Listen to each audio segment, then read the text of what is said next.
So there's a very high likelihood that Donald Trump could be re-elected as US president. He could slap massive tariffs on perhaps all imports, particularly Chinese imports, could really step up the American approach when it comes to China, when it comes to trade relations.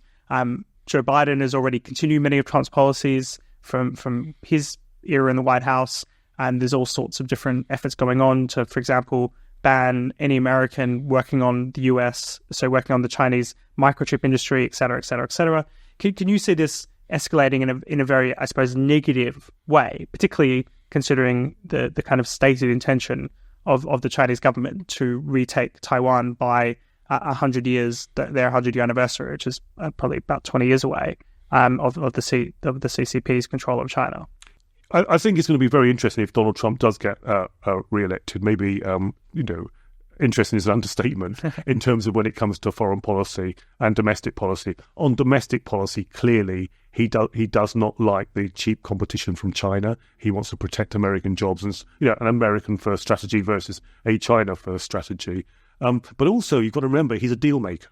And I wonder, in the same way that we suspect he will want to go and do a deal with Putin, will he see there's a deal that he wants to do with the Chinese government? I generally don't know, and that's what's so unpredictable about Donald Trump. So on the one hand, he could have a twin-prong approach of trying to do a deal with the Chinese and claim some sort of victory that the Chinese aren't going to take away American jobs and do that as a deal. But in fact, in order to be seen to be protecting American jobs, he may have to use aggressive rhetoric.